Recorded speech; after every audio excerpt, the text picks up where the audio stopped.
Hello everyone, I'm Rob Mithra. Welcome back. Part 3 of our journey to from between season 1 to season 2. Today is the third part of this, probably going to be 5 parts now that I've actually got everything all written down. But today is going to be the final part of season 1, making the bridge to season 2. I know I recently put up a couple polls in between getting the second episode out and getting the third episode out, asking everybody if they remembered some of this stuff, because it's been a while. So just to quickly catch up, because I got to watch the time until I start talking about some serious stuff. Based on where we just left off on the second episode, it's going to start right off with some stuff. And, the way it works is like the first 2 minutes of your videos, those are the most looked at parts for whatever, no swearing, advertiser friendly, and all that stuff. So, we'll just talk for a second. So season 1, that took place quite a bit ago. So again, this is a recap of my personal Kingdom Death Monster season 1 and season 2. I called them season 1, season 2. People have asked about that, why I did that with Townsfolk Tussle, why I called it season 1, season 2. It's because I knew I was going to play another campaign, so I call just to be able to distinguish it. I know board games do this sometimes, and sometimes it can be confusing if you follow a lot of board games and expansions. Sometimes they'll say this is the next version is like the season 2. I saw like Gotham City, the Batman games by Monolith or whatever. The Gotham Chronicles or whatever, they Kickstarters are season 1, season 2, season 3. Zombicide does that all the time. I get it. So it's not, that's just why I did it. And it's because I like to include narratives in them. So this season 1 took a long time. Kingdom Death can take a long time. Season 1 took a little bit longer than normal. I do usually 1 episode a week or whatever, but season 1 had, I had to take there was a big hiatus for season 1, like a 3 or 4 month hiatus. I couldn't help it. But so if you want to go back, season 1 is 49 episodes. These first 3 of this thing will be part of season 1 playlist. The next 2 will be part of season 2 playlist. So I'll add them. I just recently watched back all of season 1 and season 2.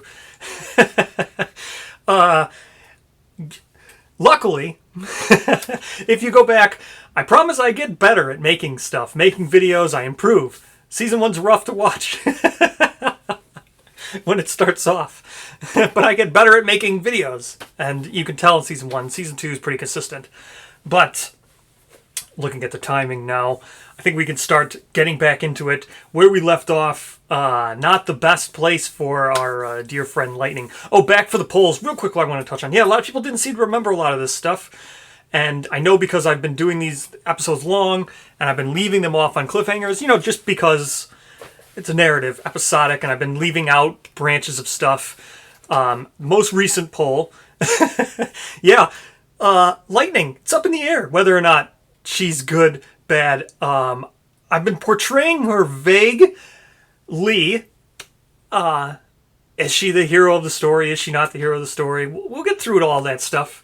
It'll be interesting after the 5th episode of this whole series.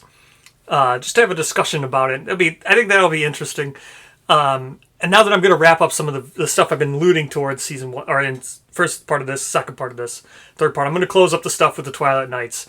So I did put out in that poll, how did you feel about, or, because if you've watched season 2, I tease the archivist and stuff like that. I'm going to get into it. So, with that said, this one, because I was playing season 1, and because of the overall nature of Kingdom Death, where I originally sat down and then I just watched the story unfold, and then as I got, around episode 40, I think I even acknowledged the fact that, hey, this is making a pretty good organic story. So I start building towards that, because there was only 49 episodes, so it was like 42, I think, is when I actually mentioned it. That, you know what, I got a good idea for season 2. So, up until that point, everything had been organic in storytelling.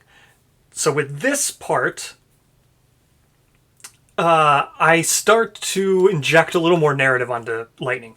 Meaning that some of the stuff that we're going to talk about right now doesn't reflect 100% in gameplay. I have to fill in some gaps that are non-gameplay specific to get us to season 2. So this will be the first part that we sidestep a little bit. I stay within the lore. I'm going to explain all of it, but we sidestep a little bit of what actual game mechanics can bring to you, which is a shame because I think if Kingdom Death pushed a little more into strong narrative, actual storytelling and stuff, especially with the end game, this video might be a little bit shorter because you'll see the end game of Kingdom Death. There's no more story events, right? Like once you get to a certain part, the game stops delivering you narrative. So I started fleshing it out as I was playing just to make it more entertaining as I was making videos and stuff. So that's where I have to sidestep actual delivered narrative. But let's just start. Where we left off, that was the last that we will see of Kenna in our story. Kenna and Lightning, right? Two friends from childhood. Again, age doesn't work the same way in Kingdom Death. It's not like a human aging, and it doesn't represent actual years passing. It can represent a lot of different things. But Kenna had only been on one hunt before Lightning joined the settlement, as I talked about all this, and then they went all the way forever, all the way up until retirement. Something that Lightning herself wants to avoid, right? Lightning's always been out for power. She wants to be the strongest. She arrived with the quixotic disorder, which even in, quixotic just means you feel the weight, right? You feel that overwhelming sense of whether or not it's just impending weight on your shoulders, right? Heavy lies the crown, right? Or heavy lies the crown is like an expression. It doesn't necessarily mean that power is weighing you down or power is what you want. It's just the burdensome, right? And surviving in Kingdom Death is not something that's easy to do. The survivors are very low on the food chain, and it's this overwhelming feeling, not necessarily needing power, but just needing to protect. You feel that weight on you. And she had never gone a day in her life. She had always had that disorder where she felt that. And this notion that, kind of wants to pass the torch onto people. She was out there fighting phoenixes that can help age survivors artificially, right? It's a time manipulation bird. That's the phoenix. She looked at that as, hey, we can pass our torch. Again, Kenna grew up in the settlement pre-Lightning.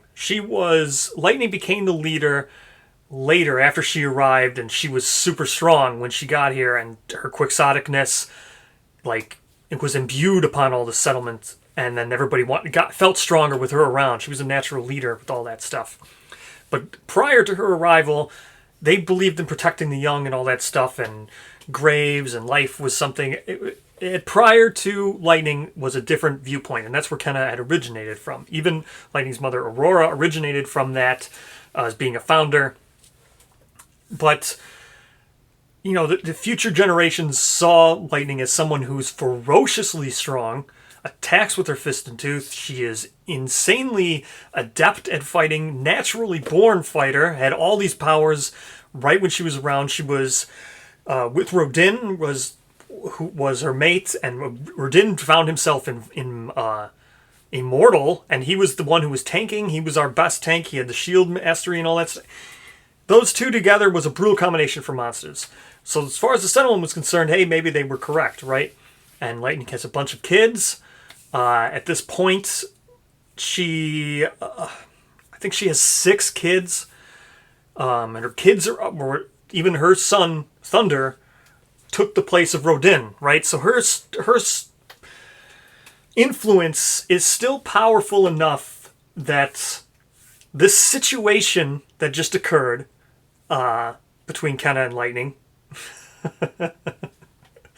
the situation doesn't. She's got people who are willing to stick up for her, right? Aurora's got a lot of influence. Her son Thunder has a lot of influence. The twins, Xander and Zion, a lot of influence. However, Kenna, side of the family, also had a lot of influence. She's got daughters. She's got family. So they come to an agreement on what to do. Now, Lightning in this situation is caught red-handed, right? Fullest to the extreme of what that's alliteration, right? She attacks with her fist and tooth. So this whole notion that Kenna was retiring, saying, pretty much admitting to her, saying that, look, you can't be forever. We're just weak and immortal, and this is going to trigger her, right? I explained this in the last episode, and she fights with fist and tooth. Not a good day for Kenna, and so she's literally caught red-handed after those events. So what do you do with her? As far as the outcome from this, Lightning now feels, more emboldened by this. She's literally standing up against her own mortality, right? Kind of was a vision of mortality, vision of the end of the line for her, or retirement and dying of old age. That's no, we don't want that, right? She literally fought back against that. She's got screws loose, so she figures herself immortal now too, right? She's going to stand up against it. She can't be killed. She can't die. However, weaponizing her, not a good idea anymore. Not a good idea. The settlement is not going to go for that, right? We know the way it works in Kingdom Death is you're really building up the settlement from nothing. When the hunters go out, they're entrusting this. They're the settlement's hope that they can go out and kill a monster, right? Monsters are not easy. The world is completely against them, so they literally give all their gear to them. To everything, the weight, everything, the value of the settlement is shown off in their hunting party. Can't be equipping Lightning anymore. Can't give her all of your gear. What are you going to do? That's crazy. That's nuts. You can't equip her. You can't give her more power. Not going to work out. You'll have a first hero situation. Again, I mentioned this last time. First heroes are settlements, or settlements that believe so much in one person, they become the first hero. The settlement just gives all of the weapons, everything over to them, and one person is so powerful that they can defend an entire settlement. Think of like a nemesis on like a butcher defending a settlement. What Lightning aspires to be, right? That's what a first hero is. They don't want that situation, right? This is still a very high population, because we did protect the young, and I wasn't getting wiped very often, so the population at this time is probably like 25 or 30 survivors, which isn't a true estimate of population, but in game wise that's a big population game mechanic wise, I mean. So, and you've got powerful families at war here, right, deciding what to do with her. You don't kill her, because then you're no better than what she is. You're just a monster, even though she agrees she's a monster, right? She's got the quixotic. She's the one who accepts darkness. She believes herself to be a monster. Some people see that power in her, but you can't kill her, right? You can't do the same thing that she did. But you also can't equip her anymore, and you can't use her anymore. She's a liability, right? So it's too much of a risk. What you can do is half exile her. You can banish her, and that's what they decide to do. So in Kingdom Death you have scouts. Scouts are like the ones who are in charge of getting back that gear, as I was talking about. If a full party wipes, you got to have someone there to bring back all that gear. Got to have someone there to notify the settlements of Nemesis when they're walking close. You got to have all these events that could randomly happen. The scouts have to be able to tell you about these things. So scouts live on the very outskirts of the settlement, almost to the point where they're almost hunting alone, right? But they're not quite far enough away. They can still make it back before these random events and stuff they'd have to be affected by them. So that's it. They're gonna leave her to that, right? And Lightning's not completely gone either, right? She's not psychotic. She's just insane. She's not she has family and everything. She's not she's not psychosis. She's not completely gone. She's not a psychopath. She has remorse in her, but so she's willing to accept this. She might have wanted to die. She's becomes mute from this, right? She's not really going to talk to anybody from this. Basically, the way she sees it is the settlement made a weak decision, but a just one. So she'll willingly do all this. She participates in endeavors mostly from now on. She gets really good at it, right? Whenever there's some cracks in the ground or something like that, where you have a disposable person who they're not going to kill you, but they're not going to have you safe. So she's going to be the one who rolls on all the settlement events now. And because of that training and the fact she's been doing this now, that's how she still contributes to the settlement. If there's ever anything needs to be done, she'll go out and do it. If it's a risk of life, she goes out and does it. She's now the scout. She goes out and picks up gear and everything. She gains the otherworldly luck fighting art, which in mechanic wise just makes you better at every single roll. All these rolls you need to do, you're better. You're improved. You're better than a normal person at doing them, and that's because she's got sentenced to doing this. So that's what happens. Time passes. Still have to go out. Still have to hunt. Can't take lightning anymore. But as I said, she's part of two big families. So you send Mackenzie, Thunder, Ryder, and Arrow. Again, just refresh it. Mackenzie and Madison, those are Thunder's children, right? They're Lightning's granddaughters, the twins. Thunder is literally Lightning's son. Ryder is Kenna's husband, and Arrow is Caressa's daughter. She's the blue savior, right? So so you still have a very strong hunt party. Lightning normally would be a part of this. Kenna would normally be a part of this, but you can't use them anymore. So they go out, fight antelopes, return, do all the hunting and everything. We finally make a sculpture in the settlement. Now, what a sculpture is it's a sculpture, but it's a representation of someone's skill, right? The survivors build it as a tribute to something, and then when they can go there and they can be inspired by this sculpture, whatever it represents, and then they can gain the fighting art of what it represents. And the settlement's case was Timeless Eye. Timeless Eye, again, makes you more likely to get perfect hits. So you get that's what they've decided to do. You have Lightning build all these things, and then they pass it on. Again, it's more rejecting kind of Lightning's appearance or Lightning's approval of let's just get super strong, become monsters. That's all we want is power. It's more so of community power, communal power. That's what a sculpture is also representing. Likely probably a sculpture of maybe even Kenna. However, she didn't have Timeless Eye, but that's what the settlement would do. They're representing this murder has affected them, the settlement, greatly. So with that, you have nearing the settlement is the Kingsmen returning. Now, last time the Kingsmen came out, you had Victor, who's Lightning's a half-brother. Again, Lightning is Aurora's daughter, but she was found in the basket.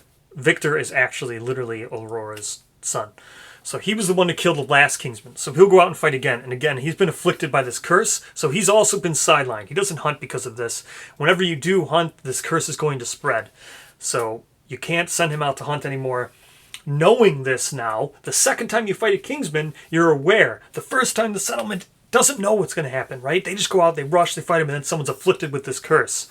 So with the Kingsman coming for a second time, you would learn from that, right? This is why I mentioned the first time when I was explaining the Kingsman. The Kingsman have some other way of being created. Whether or not it's likely tied to the hand, because the hand can gift, and in our case, the hand did literally gift Hayden and Enri. Enri being Thunder's mate. So she was literally a gift from the hand. So somewhere the hand has these cultivating survivors somewhere, and Kingsmen are survivors. Now, because the nature of this, the first Kingsman that goes and gets killed, they will definitely recreate themselves because of the curse. But with a second Kingsman showing up, if Victor can kill it again, now they're net down one, right? Because not only did Victor kill the first one, he's killed the second one. He was already cursed. Getting another curse isn't going to create more Kingsmen. It's just eventually going to make him a Kingsman. So it's a net loss if Victor kills it again. So with that, and even if the Kingsmen die, you're still down. Even if Victor doesn't kill it, you're not gaining here, right? You've lost 2 Kingsmen, but you'll get 2 back. So there's got to be a way for them to reproduce somewhere else. No one knows exactly where that is or how that's done, but rest assured, it is happening out there in the darkness somewhere. Some settlement is reproducing these Kingsmen willingly. Plus, Kingsmen have to go and get someplace to be equipped, right? They don't travel around with their halberds. And they carry around these halberds with these huge lanterns on them because they're luring around kings. the kings come and they devour settlements. So somewhere, some way, all these things are meeting up with each other out in the darkness. But for now, another Kingsman has returned to the settlement. Victor is going to go out along with Shaw, Xander, and Hayden, again, who was the gift from the hand last time. They go out, fight the Kingsman. The Kingsman, second time, is so much more different because he fights with the Silent Hymn, the thing that either slows you down or thematically speeds up the Kingsman. Either one, you gain negative movement. Whether or not that's physically you being weighed down, it could be because of the pressure from battle and all that, but it could also be the Kingsman speeding up. But that's how he fights, and because of this, it's a long, long fight. And out of desperation, the settlement's plan of having Victor kill again can't happen, right? You have to stop it, otherwise everyone dies. So Shaw ends up killing it, and then you end up with 2 Kingsmen. So now there are 2 afflicted living in the settlement. Now, this is right before, or this is Lantern Year 19. Right after this, right? They kill the Kingsmen, they go back. It's not a good day. After you fight Nemesis and stuff, you don't get any rewards from them. You might get some lanterns or something, but you don't get anything. There's no hunt. You didn't loot a monster or carve it up and get physical stuff to make anything from. You just survived. That's your reward. No one died, or maybe one or few. You survived. You killed the Nemesis. And with this, time finally, the Lantern Horde that the settlement is built around is starting to go completely black, right? The skies are blackening. It's rapidly. The pace at which lanterns are going out is increasing dramatically, and this is very noticeable. You have to investigate, right? As this happens, you can see there's something illuminating between all these darkened lanterns, right? It was harder to see when the Horde itself was all lit up. You just thought, oh well, it's all completely lit up. But with it now going black, and you can see the inner of it it's cavern-like. It's hollow, right? It goes down into the ground. You're going to have to send someone down there. You're going to have to investigate what is down there. So they send Lucas and, of course, Lightning. Why wouldn't they? Whatever's down there, if it kills, whatever. So send them down there, and lo and behold, it's a massive chamber, right? Lanterns broken, all empty. They're not illuminated. They're broken, but they're not completely broken and cracked like the ones you find on the surface. These are fresh lanterns that have just been emptied. And in the center, in an arcing cocoon, is just this big cloaked watcher. It's just, you can just see it in there. It's got all these tubes coming down, linking up into the cocoon, and the cocoon's oval and everything. You can see through it, and there's arcing stuff arcing to the center. It's not a good situation. There's clearly a monster living in the bottom of this thing. So, you can't have that, right? A monster is no good.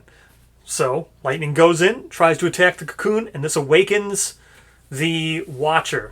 Now, that causes everyone to run out, because when the cocoon splits, the chambers fills with noxious gas, because whatever was inside that cocoon, I don't know, whatever it is, it's toxic. So everyone evacuates the cocoon.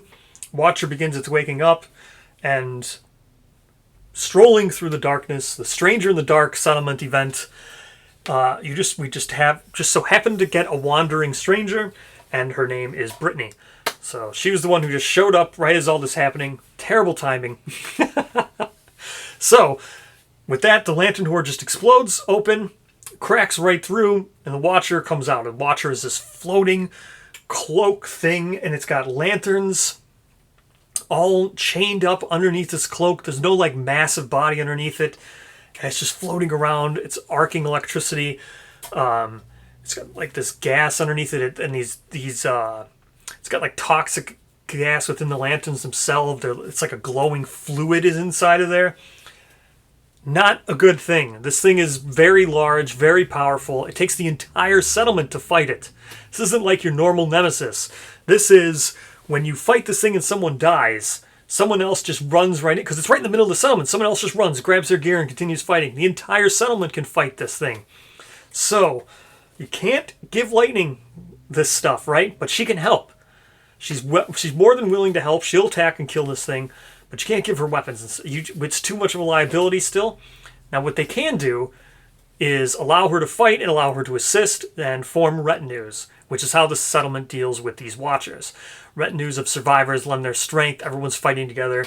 So the ones who are officially geared up to fight the Watcher are Mackenzie, Lucas, Xander, and Tara. Now, Tara is Kenna's daughter. Kenna is a literal passing the torch daughter. She was the one who was born most recently after Kenna became a master. She passed all of her spear down. She was able to spend time with her. Tara is literally the one who Kenna chose to replace her. And Tara is she's amazingly trained, right? She's got the spears and everything, so she's good to go. She is the physical representation. The leadership that Kenna once betrayed is now imbued into Tara. So with that, the Watcher is killed, takes the whole settlement. It's was pretty overpowered at this time. The settlement was overpowered by having lightning around, having all these good survivors able to fight all one at a time. It changes the whole outcome when you're not just using 4 people. It's easy to, and it was a weakened state, right? Lightning attacked it before it had finished completely. Its metamorphosis to whatever it was planning on becoming. It didn't reach that, right? Lightning attacked the cocoon. Woke it up too early. So, with that, the Watcher is now killed. Mackenzie is the one who actually killed it. And in its body, as its cloak just falls to the ground, you can see the electricity is still within it, almost like static electricity. This cloak it's imbuing, and when you move it, you can feel whatever you shove into it arc, almost like static. But underneath its cloak, when it falls, is another lantern. A bigger, weirder lantern. It's a lantern that opens and closes depending on your insanity. It lightens up, dims when you depending on who's wielding it, who's holding it, who's carrying it. Changes, has malleable properties depending on its wielder.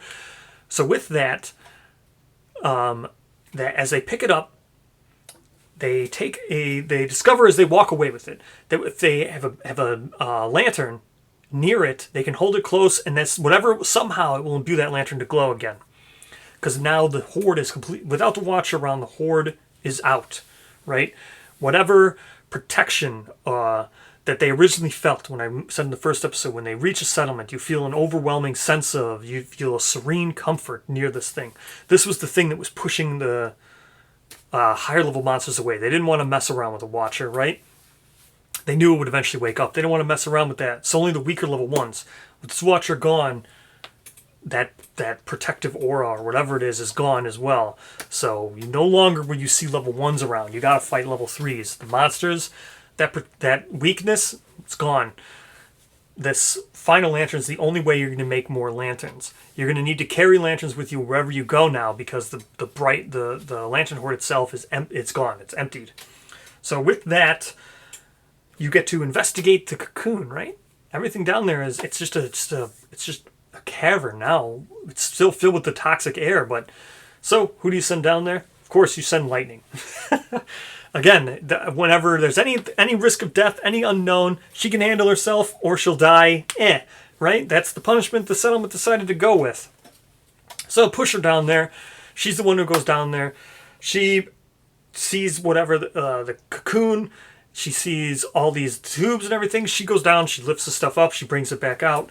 This new cavern, the hollowed out, the exhausted lantern horde, is a great way of getting broken lanterns, right? The floor is just littered with them, and broken lanterns are scrap. You can then smelt into iron. So this is a great, you have a renewable source, well, not renewable, but you have a great source of makeshift iron here at the bottom of the, right now, right within the settlement, inside the settlement's walls. So with that, it's a great place to continue to go throughout for the remaining lantern years.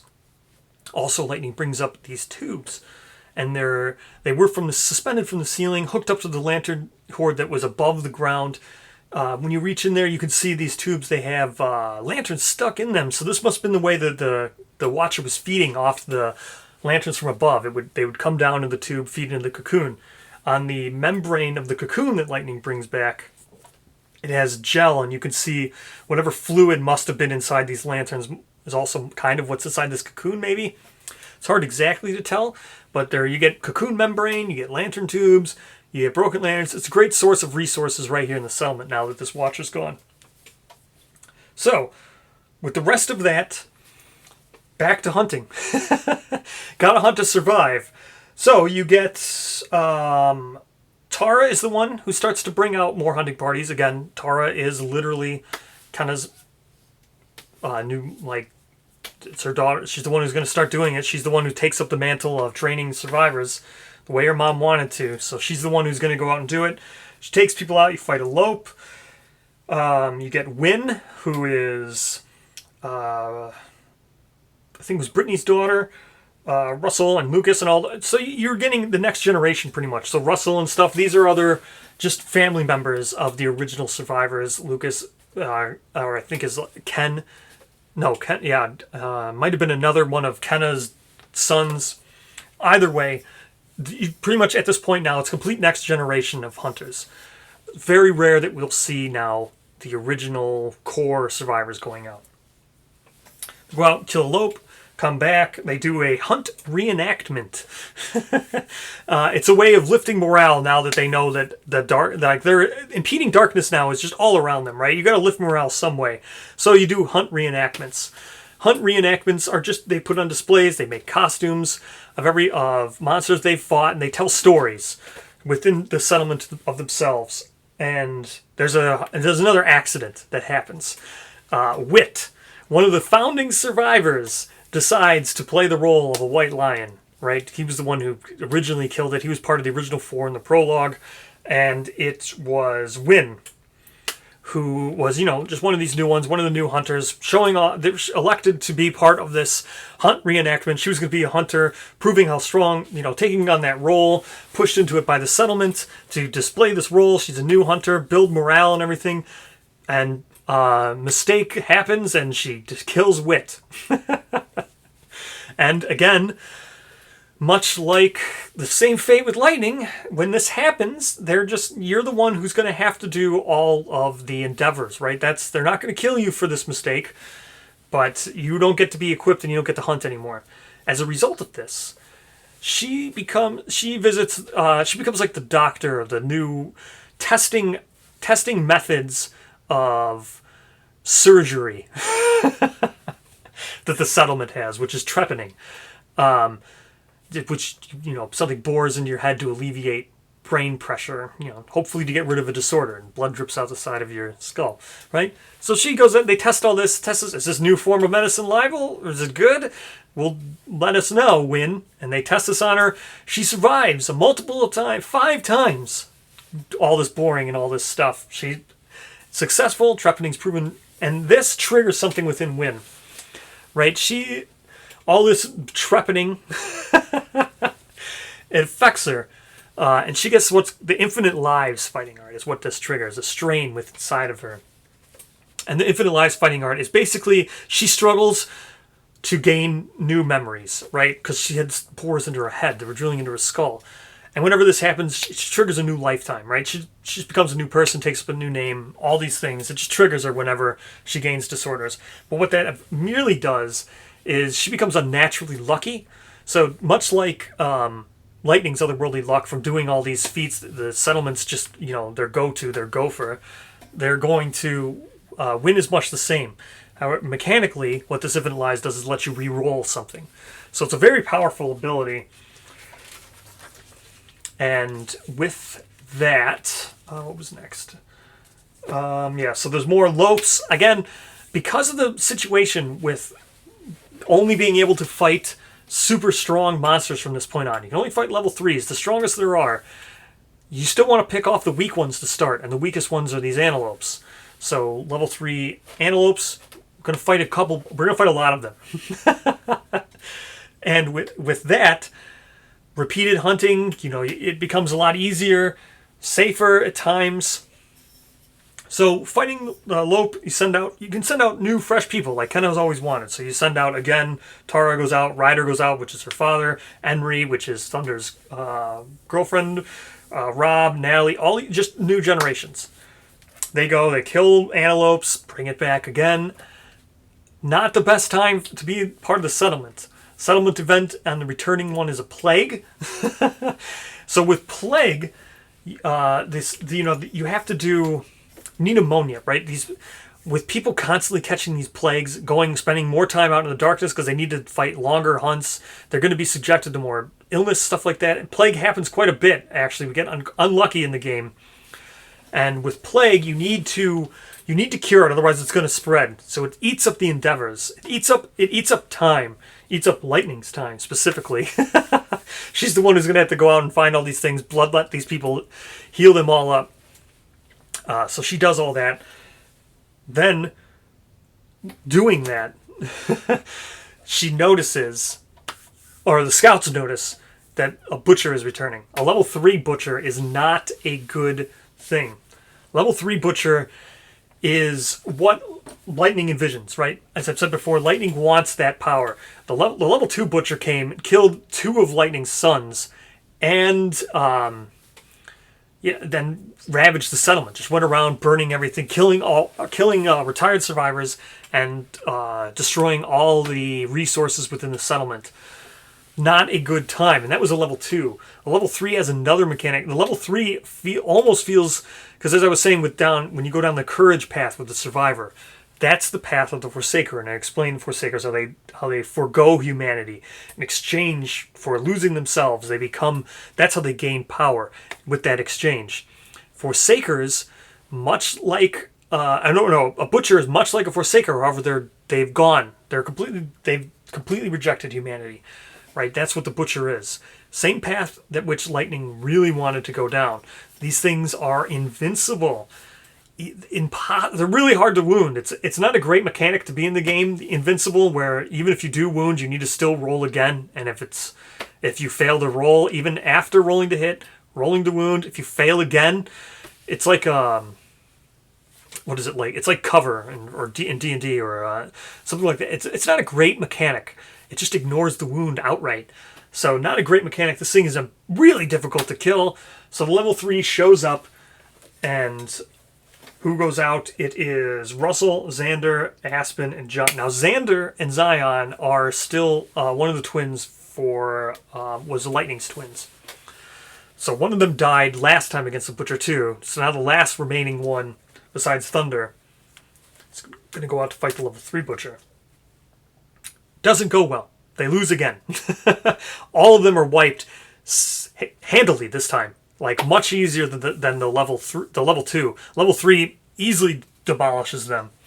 And because of what Lightning is, she's filling the role of the scout. She has to go out there and watch and wait to recover all this stuff, right? That's her thing. It used to be someone else would have to do all this stuff. Not anymore.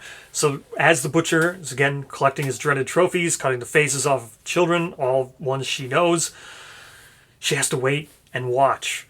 And then he stands up, puts his trophies on his back, heads off in the settlement. She knows what he's going to do. And then now she has to collect all the gear. In this moment, as everybody goes and hides into the darkness, right? You can escape into the darkness to escape this. Survivors aren't killed outright when the butcher goes in. He just destroys a bunch of resources, then you have to spend all your resources rebuilding, right? Because he goes in, he's a rage-fueled monster, and everyone escapes into the darkness to get out of this. Now, with Lightning, she had to wait. She's the one who scouts. She has to collect all this gear off all of her literally her dead child. It's not going good for her. And again, like I said, she becomes kind of mute to this because she's just getting ordered around. She doesn't want to talk about it. She still feels remorse for what she did. She just doesn't want to talk about it. She feels she was right and no one will listen to her, so why bother?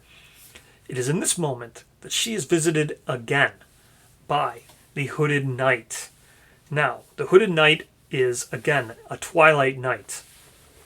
Twilight Knights they carry around in a wrapped parcel. They have a Twilight sword with them. They not to mention the one they wield. So they have a cloak that they're wearing over them.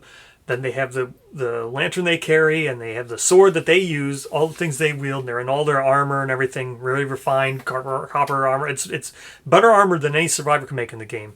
Whatever it happens to be, they're fully clad in it, and they have a tattered parcel, which is just another sword. It's just wrapped up in something, whether it's like a parchment or, leather or something. And in there is also a cloak and everything, all wrapped up within this tattered parcel. And they go and they hand it to, they come to settlements and they hand it off to give it to somebody. Now, as I was saying, I'd always discuss this. Here we go. What is a Twilight Knight? What is the Twilight Order? Well, the Twilight Order was a faction of just of knights and all kinds of things. They must have had a settlement somewhere because they had a grand library where they were tasked, where they collected all of the knowledge from all the other settlements, right? All settlements around, they were just collecting all of human knowledge. The wealth of information that was in this grand library is immensely impressive. They wanted to collect it, right? They were interested in collecting it, and they have archivists and they have weaponsmiths. So what archivists do, they were the ones who worked in the library and tracked all the information and really wanted to make sure that everything was recorded. Now, somewhere in this timeline, they fought white speakers and almost completely wiped out white speakers. But they didn't. The cult still, survived and everything. But there was a war between the Order and the white speakers. And then something happened to the Grand Library, which it was burned down. It doesn't necessarily, or doesn't mean white speakers did it. Doesn't explain what happened. The other thing is Watchers, right? Watchers consume knowledge. So if you were to have records in your settlement that would power up the Watcher, right, would add toughness, they go around and they consume and erase and erode away human history. So it's very likely that multiple Watchers or just one Watcher got in the library, became immensely powerful, absorbed all this knowledge, probably got so powerful that that's what spread around these Watchers. It's like a pestilence. It's like a plague on the plane of stone faces. It's like a parasite. These things are like parasites that are infecting this place, growing in the ground in these cocoons. And then they push lanterns up out of the ground as the cocoon grows, and then survivors gather around them. But the act of these things going around being planted is a parasite. It's taking over the whole plane of stone faces, right? It's not good. So the Twilight Order knows this, right? They know they still have some recorded history. The archivists escaped, right? The weapons. Before this happened, the weaponsmiths were in charge of crafting these runic weapons, which are the Twilight swords. There's other ones too. They're just Twilight weapons in general. So, with the actual weapons now, they give them to knights, and the archivists need the knights for protection, and the archivists escape with the books that they have, right? So all the books and all of recorded knowledge that is or ever will be, as far as the knights are concerned, are in the books that the archivists carry, and they travel around trying to gather more, rebuild the library. So however many there are, it's unknown, but they always travel in twos. Weaponsmiths, you don't know exactly where they are. They might all be dead, but somewhere they still have an armory somewhere. Maybe some are still around creating more things. Why they always choose swords, who knows? But archivists and Twilight Knights travel in pairs. And this just so happens to be one of the same pairs that has constantly come to this settlement. And when the knight comes in, specifically looking for a lantern horde because he knows there's going to be a Watcher there, right? It's very distinguishing. Their cocoons are not well hidden. In a world of darkness, beaming towers of light, not exactly the best thing to be hiding yourself in. So they know exactly what they're looking for. So they come with these Twilight weapons designed to kill Watchers, is what these weapons are made to do, right?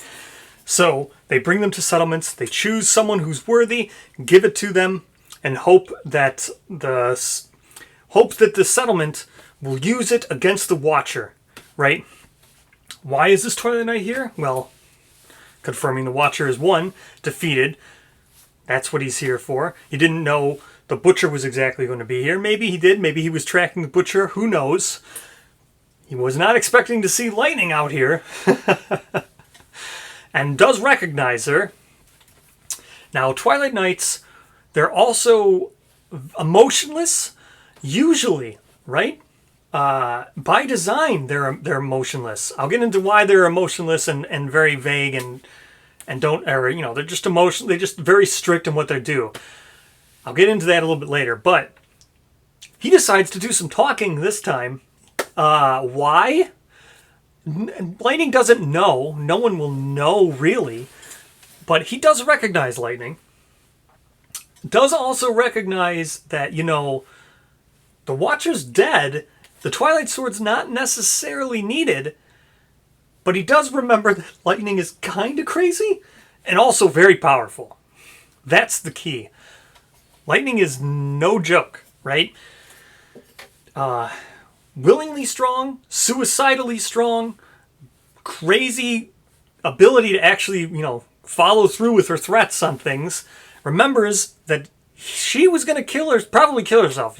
She remembers him coming at him. She remembers, doesn't know exactly why. He's not akin to why that happened, but he remembers it, that she had to be held back by something. She was going to attack him, which is very intriguing after he had just decapitated someone with one swing, right? So,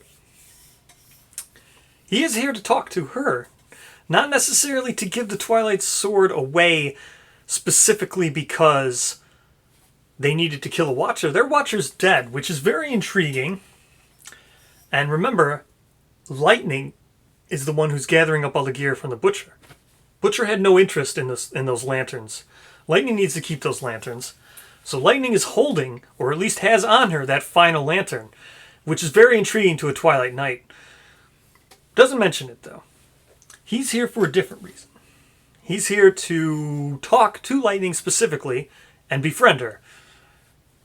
She doesn't know why, and it's odd, for sure. Last 2 times he was here, they don't say anything.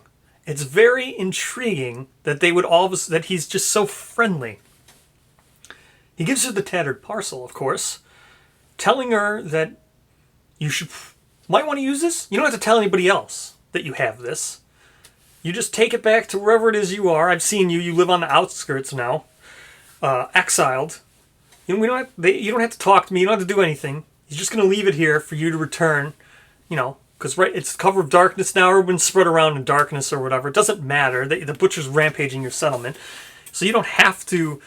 You could go drop off this parcel, drop off the sword, but that sword will be very useful to you eventually, whether or not you wield it or whether or not what you decide to do with it is your own. But I can tell you that there will come a point where that sword specifically might save your life. And I'll come back, you know, later and I'll see whether or not you wanted to wield it or not. Because I can tell that, you know, they're not giving you any weapons. Your hunting days are pretty much over. So this is an out for you. Again, Lightning has no interest in talking to this like, asshole, right? This murdering guy. No interest.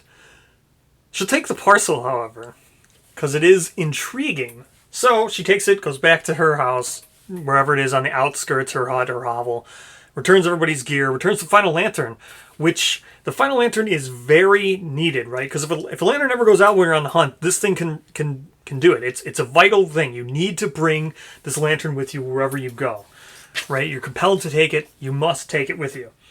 So, again, going back to back in the settlement, Butcher's gone. People go back to the sculpture. This time, Mackenzie and Tara learn Timeless Eye from the Kenneth sculpture. Go out and fight more Lopes. We have, let's see, Madison and Mackenzie. Again, those are Lightning's twins, Madison and Mackenzie. And Harper, or not Lightning's twins, Thunder's twins, Lightning's sons, twins. Thunder's the only one left for actual sons that Lightning has. Zion and Xander are now killed, both by which a level 2 Butcher and level 3 Butcher. Harper and Dustin. Settlement events comes back. There's heat waves. Heat waves are weird things which really are bad in the end of the year, right? Because of the way the lantern oven is, you know, it's heat, and when you get these massive heat waves where you can't even be around heat because it's so overwhelmingly, it prevents you from using the lantern oven, which is not good at the end of the game, right? You can't smelt iron or do anything. Heat wave is never a good thing. So for Lightning to try to deal with that, they have to send her out. She has to go find all this liquid, find some ways to cool people down. It's not easy, but she does it. Still unable to smelt, right? She can't get enough of this fluid or liquids to cool people around the lantern oven. So weren't able to do any kind of endeavors or any kind of crafting of anything at the blacksmith, which is a real setback this late in the game. So not great. But again, so you're sending out Lightning all this time in the heat wave because, again, she has otherworldly luck. She's the one who can get +1 to all her rolls. It's just beneficial. The way the settlement has been treating her, she's the one who's going to do it. They're their gopher. It's just the best for everyone. But, it's exhausting. So you have to go back. Finally, at the end of the Lantern year, you get Lightning going back. She's been out in the heat forever. And again, she's in exile. No, she's just doesn't want to talk to anybody. No one really comes to visit her. Tara has now replaced Kenna. The settlement seems more aligned and more attuned to what Kenna was selling, more so than what Lightning was selling. She's losing out on actual talking to people, right? She's just an exile, but she's still value to the settlement because she's so good at what she does now with otherworldly luck. But she's got this sword now. Something that she has something, right? It's not just empty hovel with her bed that she just sits around and waits. So she can look. She's not going to wield that Twilight Sword, right? That guy's an asshole. Why would she trust that guy? The dude killed her, right? That's messed up. But it is interesting why he left the sword here. The sword itself is interesting, but it's all wrapped up. She knows what's in there. Rodin had it. Rodin said the sword was super powerful, but Rodin never wanted to use it because Rodin felt himself immortal, felt himself needing to protect. He also had Quixotic. That's why Lightning and him got so along. But he did talk to her about the sword. So she's seen the sword before. She knows what a Twilight Sword looks like. And Rodin said it was interesting because you could feel, it made him feel empowered just having it. It made him feel like he could keep going. It almost felt like it was talking to him to tell him to keep going, right? Keep pursuing. But swords don't talk. That's weird, right? Unless they do talk. Then is it less weird? So Lightning has to think about it. Maybe the sword would talk to her if she touched it. Probably not worth investigating. So she'll leave it for now and leave it wrapped up. So, again, send out, go fight some more Lopes. Settlement needs more food. Got to replace what you did with the butcher. So again, Luke, Caressa goes out. She reaches near the end of her. She's going to have to retire soon too. Caressa's been around. She's been the bowmaster forever. She's the one with the sleeping virus flower inside of her. This is fine. This is probably going to be her final hunt. And they come back and they do a triathlon. Again, something to increase morale, because morale was really low with this Watcher and the Butcher killing everybody. You've got all these new hunters and everything. You don't have veterans going out anymore. The veterans who don't want to reach retirement, right? So you still have Aurora, who's a veteran, Thunder, who's a veteran, Caressa just went out, but they're all reaching retirement. They can't, if they go out and hunt again, that's it, right? So you got to save them for final hunts and stuff like that. So you got to keep things up for morale. So you do triathlons, make everybody feel better, give people bragging rights, stuff like that. And for the first time, now that without the heat wave here, for the first time they're able to go down and experiment with the lanterns and the cloak that's at the bottom of that thing.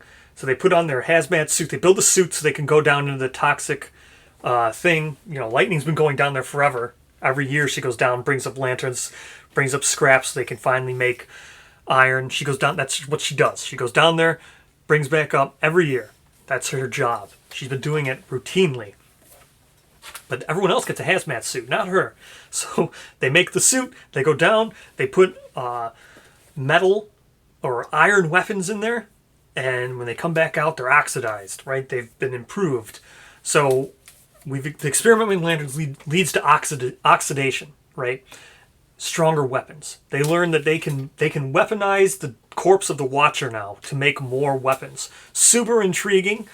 So with that, they decide, well, we should do this with all our weapons. So the first one they make is the shield. Second one, they'll make some spears for Tara and stuff like that. Got to go out, got to fight more stuff.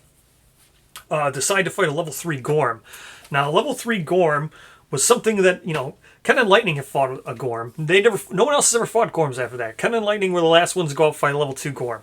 Right? I think they was with Rodin even, a long time ago. So no one knows anything about a level 3 Gorm, but it's an ancient Gorm is what a level 3 Gorm is. It's one that's lived forever. So they're going to go out and they're going to fight that. That's what they're going to decide they're going to go hunt.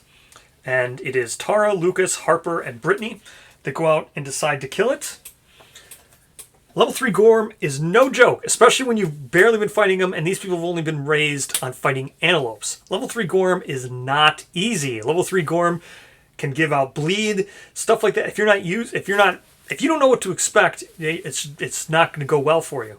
And it almost doesn't, right? They take Lightning with them because she's the scout. She's going to have to pick up all these gear and everything.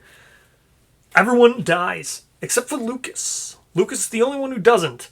Tara is killed by the Gorm. Tara and Brittany and Harper, all killed.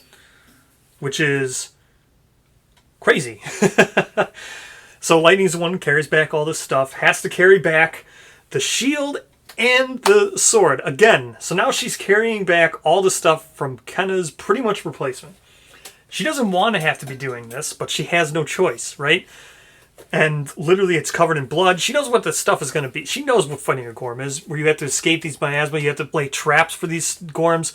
They're not like fighting antelopes, right? Antelopes run away from you. These Gorms are predators, and lions, they're predators. And that miasma-filled stuff they live in. So she's just carrying everything back, carrying the blood-stained stuff back. She had to pick over Tara's corpse. It's dramatic again. She wants nothing to do with this. She's just forced to do it. That's what her role is now. So they make it back to the settlement. She tells everyone what happened. And they tell her to go farm some more lanterns from the exhausted lantern horde. She does it, gets more iron, and goes back, right? It's not good. It's terrible for her. She sits inside her house. She's got nothing. Basically, they're just happy. The settlement's just happy that she brought back the gear. Settlement's happy that she's down there getting iron. She's pulling her weight as far as they're concerned. They're not going to talk to her. No one wants to talk to her, right? She's the murderer. She's in exile. So, again, no social interaction. She doesn't talk to anybody. She doesn't want to talk to anybody. But the sword starts talking to her, right? Because she's gone a little bit crazy. In order to wield a Twilight Sword, you need to be insane in order to even wield it. And the weaponsmiths from the Twilight Order, they have some special way of crafting these weapons. Sentient weapons, right? Some way, these weapons have more imbued power to them, but you need to be insane, and you need to believe them to be sentient if you're going to wield them to their true power, right? And these things have so much power, whether or not that's actually talking or whatever it is the weaponsmith did to make it, that it can drive you mad, right? But there's certain ways that the Twilight Knights can fight back against this, and I'll talk about it. But so the sword, she can hear the voice of the sword now. It's just pinning, like protruding, pounding in her head, right? It's like the telltale heart. She can hear it in her head, and it has Kenna's voice. All the regret, this is the manifestation of her trauma, is being projected on the sword now. Speaking to her, tells her, if you would just unwrap me and everything, then you would have a sword. They'd have no choice. You'd get to hunt again, right? That's all you want to do, right? You can't stay cooped up here. You can't not hunt, right? You can't. It's like a caged lion. You don't want to be in this situation, right? No one wants to be here. But if you just had this power, if you wielded this sword, they would have no choice but to send you out, right? Why don't you just open it up? Let's go. Why don't you open it? Let's go. What are you waiting for, right? So now she has to deal with, this is a whole new traumatic experience now that she has to deal with. And it's not a good one. Especially when no one else is going to know this, because she's not going to talk to anybody and no one cares to talk to her. So, with that, Caressa goes out, Caressa's finally on her last hunt now. She goes out with Aurora, again, they're going to both reach that age 4 as strong as they could possibly be, because we're nearing the end of the line here. So Aurora goes out, Cressa goes out, Arrow goes out, and Luke goes out. Now, Arrow is Caressa's daughter. Arrow is the blue savior who ages rapidly, right? They age really fast. So when you're approaching near the end, if you want to burn out a savior, if you want to have them really powerful right before the last fight, they're going to gain double experience. Or no, 1 extra experience. They used to gain double, but... so they're going to age up and burn out quickly. So you don't want to waste them too early in your game, in your campaign. So they go fight a Lope. This Lope is a little bit crazy. Lopes are really skittish things, right? These wailing, screaming antelopes, right? The way they fight is when you corner them and they run around. They don't want to be. Every round they run and they run and they run. They're just scared. They're just prey animals in this world of nothing but predators. So these things are super skittish, but sometimes they can be ridiculously powerful with their back kicks and stuff. First, as soon as they hunt down this antelope, as soon as they get it, just a normal antelope. We've been fighting level 3s for the last 5 or 6 years, right? Should be no problem. This thing goes nuts, back kicks Arrow, kills her in 1 hit. Just back kicks, she's decapitated, her head explodes. 1 hit.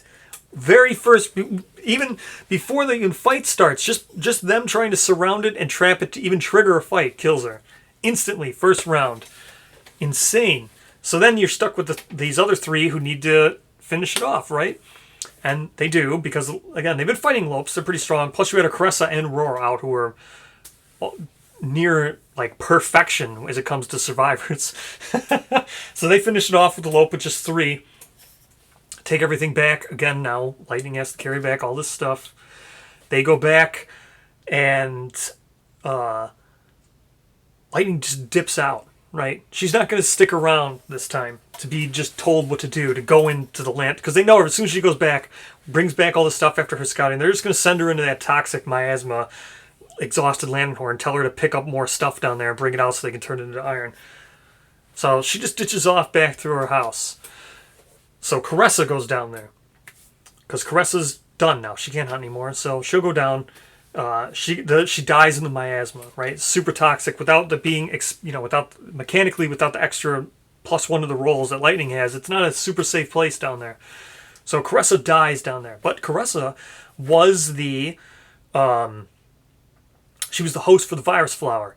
So when she dies, the flower blooms just like the old crone that came in the first part that we were talking about. When she came and she got the flower within her, she dies. Spores come out of her body, just like when the spores for after crashing the Vespertine bow created snow and everything. The spore leaves her body and infects another host. So the other host becomes Madison, which is one of Lightning's twins. Mackenzie and Madison were Thunder's twins, Lightning's son's twins, so they're related to Lightning. She becomes the host of Caressa, and when you become a host for someone who had a virus flower, that persona takes over completely, and you gain everything that Caressa had. So not only do you have everything that Madison had, she was a pretty skilled fighter, but you also had everything Caressa had, and you just become this like embodiment of both. So everything Caressa knew goes into her body, no negative, all the positive, and then Madison becomes the new host for Caressa. She still kept her same name, but she's basically Caressa at this point with just a revigorated body. It's crazy. But that's what happens. And right at this time, right as this happens, another Kingsman shows up. Now, we have Shaw, Victor, Nolan, and Krista who are going to go out. Now, Shaw and Victor, again, they're the ones who have been fighting Kingsman this entire time. They know the deal. They know that if one of them kills it, they can't get double cursed. So now you've got Kingsman versus 2 Kingsmen, right? So far, there's been nothing, right? Two Kingsmen have died. And you've got 2 potential Kingsmen. So Kingsman level 3 shows up, kills everyone in the party, right? They wipe to the level 3 Kingsman, but that 1 Kingsman now killed 2 potential Kingsmen. So 3 Kingsmen came and 1 left. So they're just down 2 Kingsmen. So that just shows that these Kingsmen need to be creating themselves elsewhere because this curse is not a foolproof logical reproductive plan, right? This one Kingsman it's like a zombie. It can't differentiate between non-zombies, right? Most of the time in zombie stuff, it's a virus, right? And zombies will eat all the other humans, and then they will they'll become zombies upon death. Whether or not the zombie knows that they have a virus, they don't know, right? The zombies are just eating people, right? They don't know that they're going to become zombies and increase their numbers. That's why sometimes in zombie movies you see people completely ripped apart and stuff by all the zombies. A horde of zombies will just come and rip someone apart. That zombie's useless. So it's not like they're making more numbers knowledgeably. They're just out eating. This Kingsman is just luring kings around and fighting survivors just because. So, with that said, you now have the Kingsman level 3 is now done. It's gone. It killed Shaw and Victor this time. Lightning, again, has to go out, collect all the stuff. And at this time, when she's out there again, the Hooded Knight returns. As he said he would. His hood's down this time. So he's got his hood not drawn up. And again, he's still super talkative. Kind of weird. And he's just more interested in whether or not Lightning has decided to take up the sword. To which, no, she's still not going to talk to him. But he can tell that she hasn't. Because if she did, she would have it with her. So, interesting that you haven't decided to take up the sword. But, as promised, he does tell her that, look, there's time's going to come. It's fastly approaching. It's on the horizon. Something is going to come. It's going to be a black, just smoke is just going to engulf everything around you, right? It's going to be massively heating. There's going to be ash, blackened, it's soot everywhere. This thing walks around, it leaves craters, right? You'll know when it shows up. You'll know. It's this golden clad thing. If you want to survive that, you're going to want to take that sword. Whether or not you want to wield it or not, it doesn't matter. But you're going to want it visible, and you're going to want to be wearing that cloak. Or you can just die. That's what he's just going to tell her. That's the information he's going to tell her, and then he just walks off and just, casually just says, I'll see you in a couple of years, expecting her to take that up. He knows Lightning's not going to want to kill herself, right? She's smart. She values her life too much, right? She thinks she's immortal. She just wants power. She's not going to let herself die. Maybe she can kill that knight when he shows up or whatever, but push comes to shove, she's probably going to choose herself. So you've got one last antelope, as the knight said, that thing's going to come. So they go out, they fight antelopes. You got Luke, Aurora goes back out, Henry, Madison, which is now Caressa. They go out, she's going to gain more strength. As they now know this night's coming, as Lightning has shared this.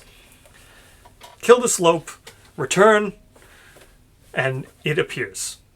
Outside the settlement is the Gold Smoke Knight. So what the Gold Smoke Knight is, it's just this armor-clad thing, and smoke and fire billows out of its back, and it's just this armor-clad, and it just leaves craters, and you can see it's almost like fire where it steps as it walks. It's got this huge hammer that it just drags behind it, and smoke billows out of it, and it just looks like an animated armor, right? It's humanoid, but you can tell the helm of the armor rests on this fire where the smoke billows out, and it's huge. This thing is huge, much bigger than like a butcher. It's not human sized. It's humanoid, but it's not human sized. It's toweringly big. And it just slowly walks to the settlement. So, settlement decides they're going to have to fight it, correct? There's no other way around it. Now, Lightning lives on the outskirts, so it just walks right past it. And it goes to the Lantern Horde. Walks right into, just like with the Watcher, the Gold Smoke Knight walks right into the settlement. And just starts fighting everybody very methodically, very slow. It's aiming its hammer where it wants to go. And it's just trying to snuff out, like lanterns, snuff out survivors. It's making its way towards the center. And even everyone's around fighting it. You've got Aurora fighting it, Thunder's fighting it, Madison's fighting it. Everybody is fighting it. Everybody except for Lightning, right? Lightning knew it was coming. She stands on the outskirts. She's watching. You can see from in the distance. She can see the ash and the soot, the sky darkening as this thing fights. And the sword's talking to her again. Kenna's voice. She can hear Kenna pleading with her, right? This is unbelievably triggering, as this is almost the same thing that happened when murder occurred. It's pounding in her head to grab the sword just for power, right? The sword keeps telling her, you can kill that thing. He left it here for you. You take this up and you can kill this thing. It's everything you ever wanted. It's right here. All you got to do is just wield it. So finally, she starts running over. She's going to unwrap this thing with the intent of believing what it's saying, right? She's going to use this. She's going to wield it. She's going to help her settlement fight, right? She gets everything open, dons the cloak, and then finally, you just hear this like slam in the ground. And then just soot and black ash just fills the sky everywhere. It's like a shockwave, knocks her down. Everything is just destroyed, completely flattened all around her, right? She comes back, crawls out of her thing, looks down towards the settlement. The Lantern Horde has been pummeled. There's like a crater in there, right? You got to remember these outskirts, right? If you've seen the images of these outskirts, the scouts kind of stay up above because they need to see and survey everything around. That's how they can warn the settlements. So remember, she can see. She's quite a distance out, right? Not a full hunt distance away, but she's not super close to the settlement. Far enough away where she would almost be considered on a hunt, like I said. So she can see this crater-sized thing where this thing just slammed its mallet right into the ground. Destroyed the entire Lantern Horde. Now there's soot everywhere. And it's like leaving ash. And you can see, like, as this flame goes out, she doesn't have much time, but you can see it's just like ripping through the settlement. Everything's catching a flame. Things are just hugely burning up. So she grabs the sword as fast as she can, gets back into her house, and then like the smoke and the shockwave just decimates her hovel. Now, this gold smoke knight, right, as it just works its way through the settlement, it's like these ashen embers or whatever, and it's putting them in the skulls of survivors, putting them in the mouth of the skulls, closing the skull. It's just, who knows what it's trying to do, whether or not it thinks it's helping, who knows, but it's just pounding into the final lantern. That's what it was looking for. It just destroys the entire final lantern, destroys the entire Lantern Horde, the whole cocoon. Just a huge, massive crater is left. Everything else is blown away from the shockwave. Lightning's crawling away. You know, she's burning from everything around her is burning. Luckily, as she can see, the knight's going to go around and snuff out all these other survivors with its just flame, just leave skeletons around. It's going to make its way to her, too, right? So, as the Gold Smoke Knight walks and leaves the settlement, deed done. It snuffed out the Lantern Horde, snuffed out the final lantern, what it was looking for. It was here to kill Watchers. It has a huge disdain for Watchers. Like I said, these Watchers they're like a pestilence. They're like a plague. They're like a parasite on this land. And this thing's out cauterizing the wounds with its just massive flames and putting craters and just blowing everything away, turning in all the smoke and everything. It's literally cauterizing the wounds. So it was targeting the final lantern, targeting the Lantern Horde, snuffing out these Watchers, and then killing the survivors around. So what can she do? She's got this thing on her as fast as she can. She gets her lightning, the blue lantern that was inside this thing. She's got her sword. She's the last one survived. I mean, she's going to have to try to fight this thing as it walks back out. It just walks past her, right? Just looks over, looks down, sees her clad in the twilight armor, sees her clad in the dormant cloak, sees her in the twilight cloak, sees her with the twilight sword, got her twilight order lantern, and just walks past. For some reason, the Gold Smoke Knight and the Twilight Order, they see eye to eye on these Watchers, right? Luckily, just as he said, the sword wasn't going to be used for her to fight the Gold Smoke Knight. It was just, as the knight said, that this Gold Smoke Knight is not going to bother you, right? the Twilight Order and the Gold Smoke Knight, they're mutually good, right? They're both out killing Watchers.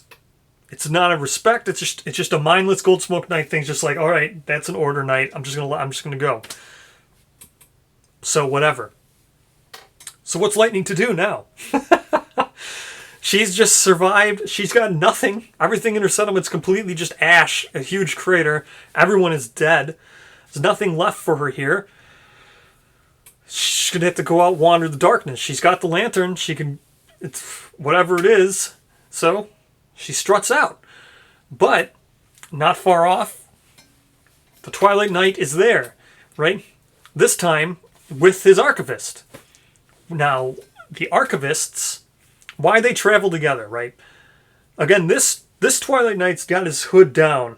It's kind of weird. It's not his hood's getting, or his cloak is getting more and more tattered, right? You can see he's been through some fights, right? He's not keeping up. He's not being as kempt. He doesn't seem to care as much. This Twilight Knight's a little bit weird. So the archivist is informed, right? He must have told the archivist that there might be a survivor here. What the archivist is looking for, archivists, they have methods of dealing with these sentient weapons, right? They travel in pairs because the archivist needs the Twilight Knight. Twilight Knights are insanely powerful, right? They're almost like they're on first hero, they're butcher level power, right? So the archivist is under the impression that there might be someone here who's worthy of wielding a sword, right? Worthy of being part of the Order, who's a survivor. But archivists know survivors are flawed. But they have no choice. What else are you going to do, right? You can't give Twilight orders. You can't give Twilight weaponry to monsters. They're not humanoid, right? They don't have. You need to use the survivors are your method of which to convey your weaponry on, right? You need someone to carry it, you need some way for it to be wielded, and you need like-minded humanoids to be part of the Order. So you have no choice but to use a survivor. How you get survivors? Well, these Watchers kind of protect them and cultivate their civilizations. Can always try to go there and get one. They can wield these weapons, they can try to kill the Watchers, and then, you might get someone who's good enough. So that's why they travel to settlements. That's why they have these tattered parcels and everything. That's why when you train with the weapon enough, you go out and you walk out into the darkness and you leave behind your sword, hoping that the settlement will thrive. When the Watcher wakes up, you destroy it with the weapon and then you go off. That's what their hope is. Now with an archivist, once those events take place, the ones who walk off, then they're judged. Lightning, however, was prejudged by this Twilight Order Knight, right? That's the whole dueling and everything. She kind of jumped a few steps in the process. But these swords are weird. These relic weapons, these Twilight Order weapons that are made by these weaponsmiths are powerful in themselves, powerful enough to have personality, powerful enough to control their wielder if not properly prepared for that. How to handle that. So archivists have special techniques that they have some kind of mind lock that they can put on a humanoid to prevent the sword from taking them over. Or prevent whatever Twilight weapon they happen to be using. Now, luckily for her, this will work well.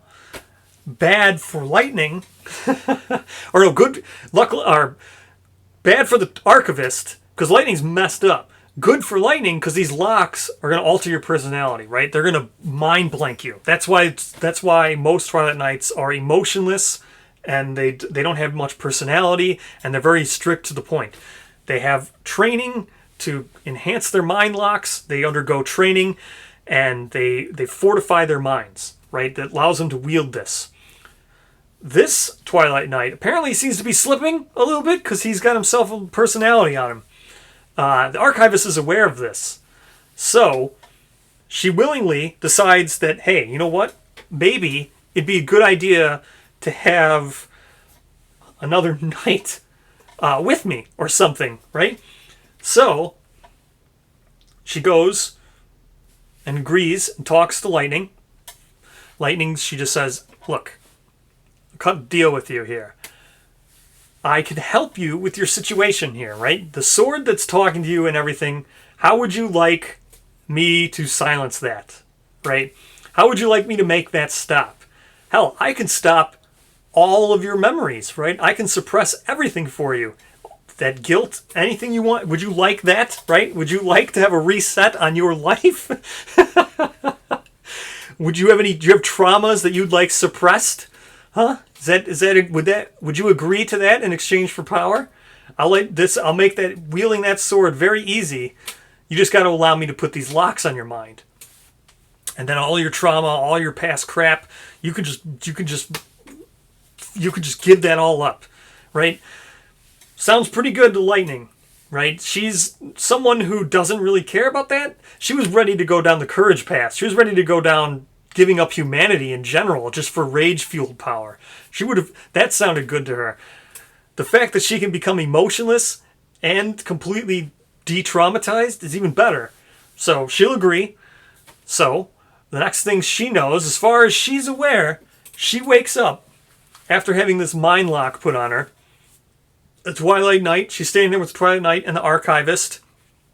And there's some other people in the back. A girl with red hair or whatever.